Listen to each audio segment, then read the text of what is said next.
2학년 여러분 반갑습니다. 2학년 1학기 국어의 첫 번째 단원의 이름은요, 개성과 표현입니다. 개성이라는 건 한 개인이 가지는 고유한 특성과 취향을 말합니다. 이러한 개성을 나타내는 다양한 표현 방법들에 대해서 이번 단원에서 배워볼 건데요.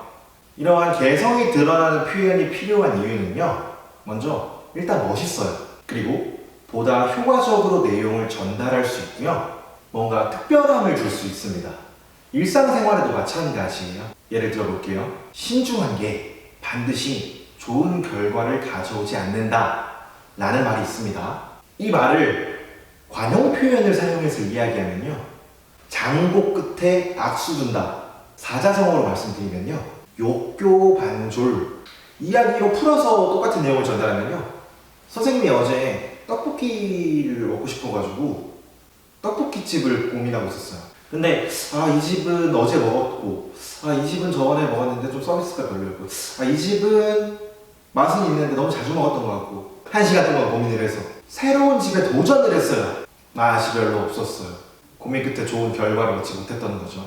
이처럼 같은 내용이더라도 다양한 표현 방법을 통해서 내용을 전달할 수 있습니다. 듣는 사람이나 말하는 사람의 차이에 따라서 말하고자 하는 주제가 가장 와닿는 방식이 있을 거예요. 그 방식은 개인차가 있으니 좋고 나쁨을 따지자는 건 아니에요. 단지 우리는 그 다양한 표현 방법들이 어떤 게 있는지 한번 알아보자 하는 게 이번 단원의 목표입니다. 또 이번 단원을 통해서 다양한 표현 방식을 여러분들이 문학 작품에서 발견하는 능력, 또 여러분들이 일상에서 사용하는 것까지 가는 게 목표입니다. 이번 시간에는 양반전을 한번 함께 공부할 건데요. 이 수업에서 핵심적인 건 앞서 말씀드렸던 것처럼 개성 있는 표현 방식인데, 미리 스포를 좀 하자면 이 양반전에서 드러나는 표현 방식은 풍자입니다. 근데 여러분 그거 아시죠? 선생님이 스포일러 진짜 싫어하는 거 아시죠? 오죽하면 작년에 저희 평화 통일 캠프 갈 때 그 전날에 어벤져스가 개봉을 해가지고 선생님 심야 영화 보고 와서 새벽 3시에 돌아와서 자고 일어나서 다음날 떠났던 거 기억나시죠? 이렇게 스포일러를 싫어하는 제가 양반전의 표현 방식은 풍자라고 스포일러를 미리 한 이유는요, 여러분들이 양반전에서 풍자를 이해하지 못하고 발견하지 못할 수도 있기 때문이에요. 풍자의 개념을 한번 보면요, 풍자란 문학에서 사회적 현상이나 인간들의 결정, 모순 등을 떼어 표현함으로써 비웃으면서 비판한다. 중요한 건 비웃으면서, 다시 말해 뭔가 어떤 문제에 대해서 그 모습을 비꼬면서 웃기게 표현을 한다는 거예요. 웃기게 돌려서 비판을 한다는 거죠. 근데 제가 단연간의 경험으로 비추어 보았을 때 여러분들은 양반전을 보면서 웃기다는 생각을 하지 않아요. 그래서 그냥 뭔가 좀 좋지 않다 정도만, 뭔가 좀 비판하고 있구나 정도만 느껴지실 거예요. 뭘 비판하는 것 같긴 하는데 이게 도대체 왜 풍자고 왜 웃기다는 거지? 하면서 이해가 안 되실 가능성이 높습니다. 풍자가 뭐야? 이게 풍자 맞아? 하면서 그 풍자라는 개념 자체에 대해서 뭔가 좋지 않은 감정을 갖게 되더라고요. 근데 그건 아주 당연합니다. 왜 그러냐면 이 양반전이라는 작품이 조선 정조 때 만들어진 작품이에요. 조선 후기. 지금으로부터 약 250년 전 작품이라는 건데, 여러분들은 지금 당장도 세대 간의 격차로 이해 못하고 그래서 세대 갈등 이런 경우가 많은데 250년 전 작품을 한 번에 이해한다, 공감한다, 불가능한 일이죠. 그래서 여러분들은 어떤 부분이 양반전에서 풍자하고 있는가, 풍자의 포인트가 무엇인가 라는 걸 생각하면서 읽으셔야 됩니다. 이 작품을 읽을 때 중요한 건요, 스토리는 당연하고요, 그 다음은 이 작품은 도대체 어떤 대상을 비판하는가, 그리고 그 대상의 어떤 모습을 비판하는가, 어떻게 비판하는가, 이런 것들을 생각해 보셔야 된다는 겁니다. 이해되시죠? 또 중요한 건 이 작품에서 보여지는 그 시대의 모습, 즉 시대상을 주의 깊게 살펴보셔야 됩니다. 준비되셨죠? 그럼 출발합니다. 양반이란 사족들을 높여서 부르는 말이다. 제가 이 이야기를 깜빡하고 안 했는데요, 이 작품의 제목이 양반전이죠. 양반이라는 건 아시죠? 조선시대에 신분제도가 있던 상황에 산업공상 중에 가장 높은 위치에 있는 그 계급, 문반과 무반을 통칭하는 말, 그게 바로 양반입니다. 그렇다면 전은 뭘까요? 김치전, 뭐 파전 뭐 이런 걸까요? 전, 중, 후 할 때 이런 걸까요? 당연히 아닙니다. 그냥 우리는 이 전을 이야기라고 생각하시면 돼요. 여러분들이 어릴 때 위인전 많이 읽었죠? 위인들의 이야기. 뭐 1학년 때 배웠던 홍길동전도 마찬가지예요. 홍길동의 이야기. 양반전은 그럼 무슨 이야기? 양반 이야기 라고만 생각하고 계세요. 강원도 정선군에 한 양반이 살고 있었다. 이 양반은 어질고 글 읽기를 좋아하여 군수가 새로 부임하면 을에 몸소 그 집을 찾아와서 인사를 드렸다. 그런데 이 양반은 집이 가난하여 해마다 관아의 곡식을 타다 먹은 것이 쌓여서 천석에 이르렀다. 강원도 감사가 그 고을을 순시하다가 정선에 들러 관곡장부를 조사하고 크게 노하였다. 어떤 놈의 양반이 이처럼 굴량했을 곡식을 축냈단 말이냐 하고 곤미영에서 그 양반을 잡아 가두게 하였다. 군수는 그 양반이 가난해서 갚을 힘이 없는 것을 딱하게 여기고 차마 가두지는 못하였지만 무슨 도리가 없었다. 양반 역시 밤낮 울기만 한 채 해결할 방법을 찾지 못하였다. 그 부인이 역정을 냈다. 당신은 평생 글 읽기만 좋아하더니 관곡을 갚는 데는 아무런 도움이 안 되는군요. 양반이라는 것이 한 푼어치도 안 되는 것이구려. 자, 지금 양반이 한 명 있습니다. 이 양반은 어떤가요? 글 읽기를 좋아하고 어질고 인품이 훌륭한 사람인가 봐요. 그래서 사람들한테 인정을 받아요. 그래서 그 고을에 부임한 군수들이 항상 먼저 찾아와서 인사를 할 정도래요. 그 정도면 좀 인정받는 사람 맞죠? 근데 이 양반은 집이 가난해요. 벼슬을 하고 있는 게 아니야. 그렇다고 일을 하고 있는 것도 아니야. 그냥 책만 읽고 있어요. 직장이 없으면 얼마나 가난하겠어요? 굶어 죽을 수도 있는 거예요. 조선시대에는 이런 어려운 사람들을 위해서 만들어진 복지 시스템이 하나 있는데 이게 환곡이라는 제도인데요. 이 환곡이라는 게 뭐냐면요. 봄에 쌀을 빌려줬다가 가을에 수확을 하니까 그때 쌀을 다시 갚는 그런 시스템이에요. 근데 이 양반은 돈이 없으니까 쌀은 없고 쌀이 없으니까 배는 고프고 그러니까 항상 빌려는 오는데 일을 안 하니 갚을 수가 없는 겁니다. 그래서 관아의 곡식 빚이 천석이래요. 제가 천석이라는 그냥 말로는 여러분들이 감이 오지 않을까봐 한번 찾아봤는데 한 석이 여러분들이 마시는 1.5리터짜리 음료수에 비교했을 때 120병이에요. 그러면 천석은 12만 병인 거예요. 양이 어느 정도인지 이제 느껴지시죠? 강원도 감사가 그걸 봤나봐요. 감사가 뭐 하는 사람이냐면요. 중앙정부에서 지방에 잘하고 있나 확인하고 검사하러 오는 사람들이에요. 그래서 확인해 봤는데 어때요? 화났죠? 아니 대체 누가 이렇게 많이 빌려서 안 갚아? 감옥에 쳐넣어! 해버리죠. 하지만 그 지역의 군수는 그 양반이 괜찮은 사람인데 그냥 어려워서 못 갚는 거니까 감옥에 가두지는 않아요. 그렇지만 빨리 갚아야 되는 상황에 처해 있는 거죠.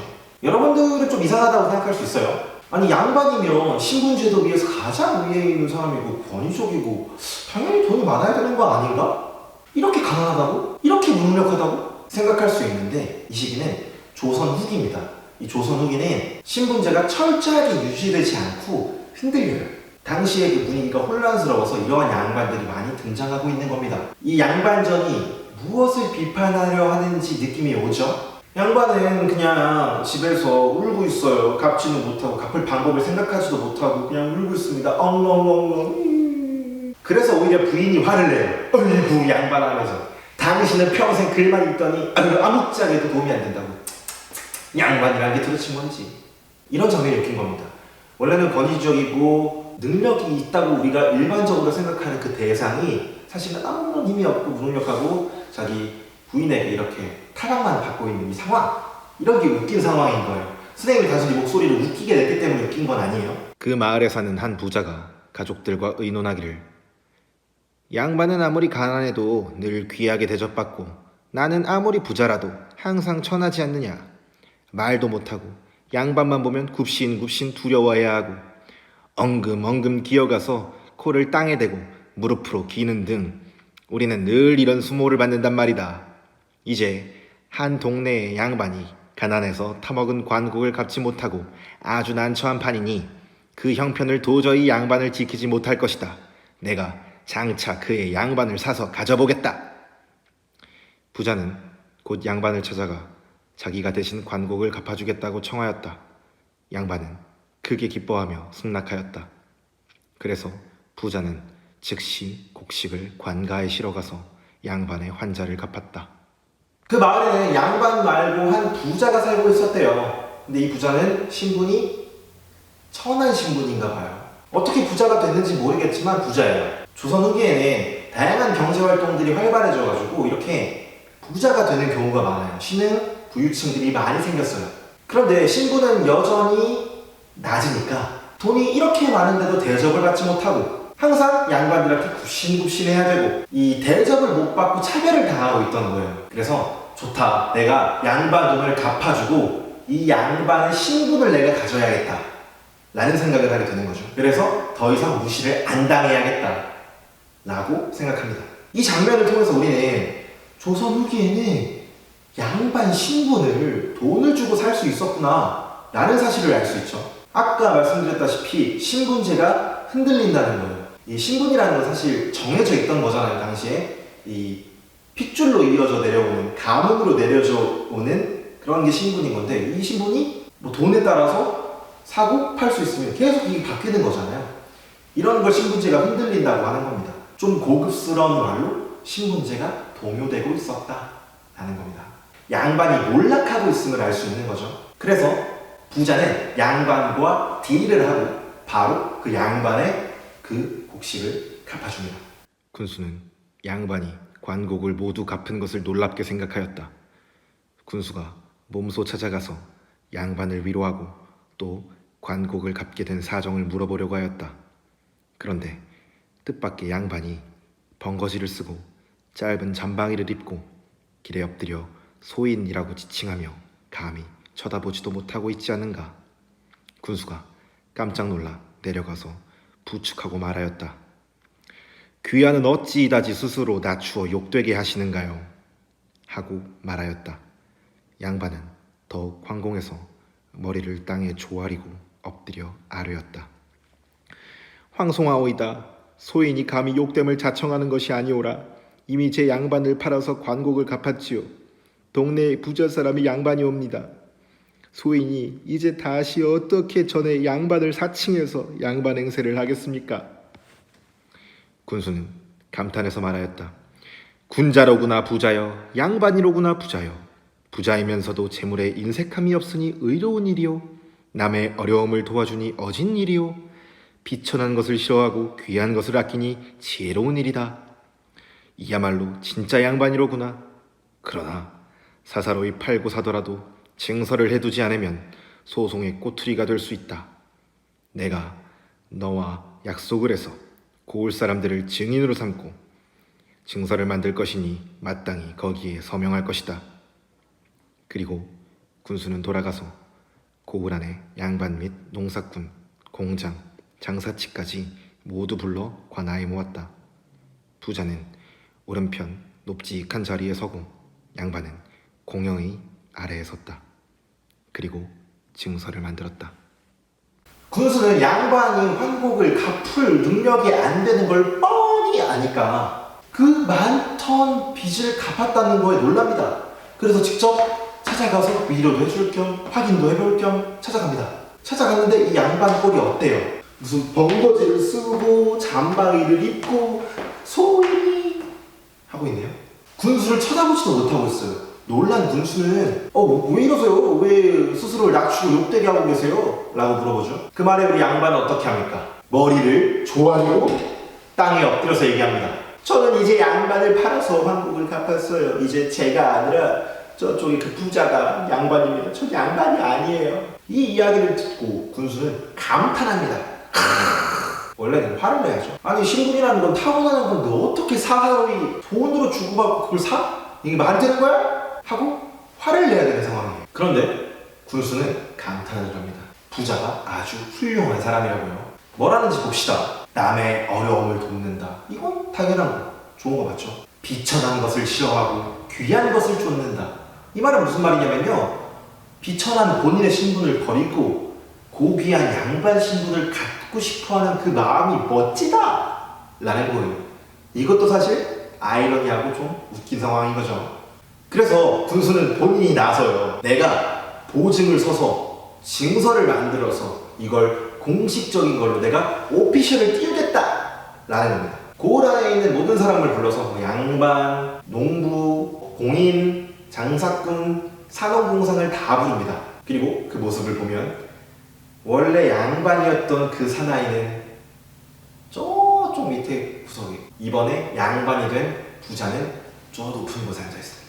두 사람의 사회적 위치가 분명하게 드러난다라는 걸 알 수 있죠. 오늘은 여기까지만 읽어볼 건데요. 지금까지 읽었던 부분에서 조선 후기의 사회상이 드러나는 모습을 알 수 있었습니다. 구체적으로 말씀드리면요, 평민 부자가 가난한 양반의 신분을 산다는 것에서 부유해진 평민층이 등장했다라는 사실을 알 수 있고요. 양반이 신분을 팔아서 환곡을 갚았던 것, 이 장면을 통해 경제적으로 몰락한 양반, 힘들었던 양반들이 굉장히 많아졌다라는 사실도 알 수 있고요.